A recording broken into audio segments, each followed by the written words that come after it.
అందరికి నమస్కారం. లక్ష్మమ్మ 92వ రథోత్సవ సందర్భంగా శుభాకాంక్షలు తెలియజేస్తా ఉన్నాను. లక్ష్మమ్మ బాగా ప్రసిద్ధి చెందింది. అనుకున్నది కొంగు బంగారంగా ఉండే పరిస్థితి కూడా కనపడతా ఉంది. ఏదంటే రామయ్య గారు కూడా బాగా డెవలప్మెంట్ చేస్తా ఉన్నారు ఆశీర్వాదంతో. ఏదున్నా కూడా మా కుటుంబానికి కూడా, అంటే రామయ్య కుటుంబానికి కూడా అవ్వ ఆశీర్వాదం ఆ కుటుంబం వంశపారంపరంగా ఉండాలని చెప్పేసి మనస్ఫూర్తిగా కోరుతా ఉన్నాను. ఏదున్నా ఏ విషయంలో కూడా వెనకడకుండా అవ్వ గుర్తుగా ఆర్చలు ఏర్పాటు చేయడం కూడా జరిగింది. లక్షలు ఖర్చు పెట్టి ఏదన్నా ప్రజల సహకారం ఎంతో ఉంది. ఎందుకంటే భక్తులంతా కూడా ఎంతో పొంగ బంగారంగా కలిసే పరిస్థితి ఉందని చెప్పేసి కూడా నేను చెప్పడం జరుగుతూ ఉంది. ఏదన్నా అవ్వ ఆశీర్వాదం అందరికి ఉండాలని చెప్పేసి మొన్న జరిగిన ఎలక్షన్లో కూడా అవ్వ ఆశీర్వాదంతో మేము గెలుస్తూ రాష్ట్రంలో జగన్మోహన్ రెడ్డి గారు కూడా ముఖ్యమంత్రి కావాలని చెప్పేసి కూడా కోరుకోవడం జరిగింది. ఖచ్చితంగా జగన్మోహన్ రెడ్డి రెండోసారి కూడా ముఖ్యమంత్రి అవుతారు అవ్వ ఆశీర్వాదంతో చెప్పేసి కూడా నేను తెలియజేస్తా ఉన్నాను. ఏదన్నా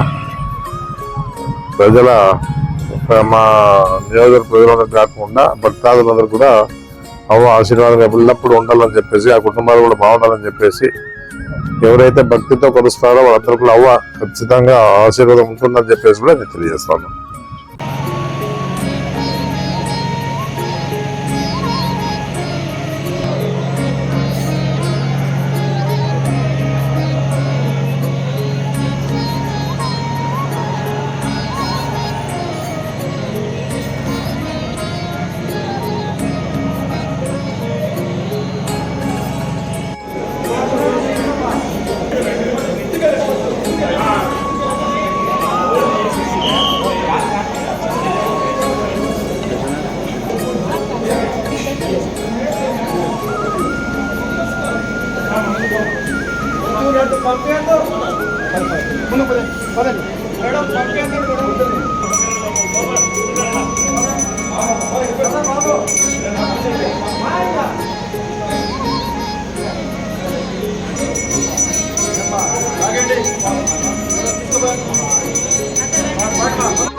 చేస్తున్నాం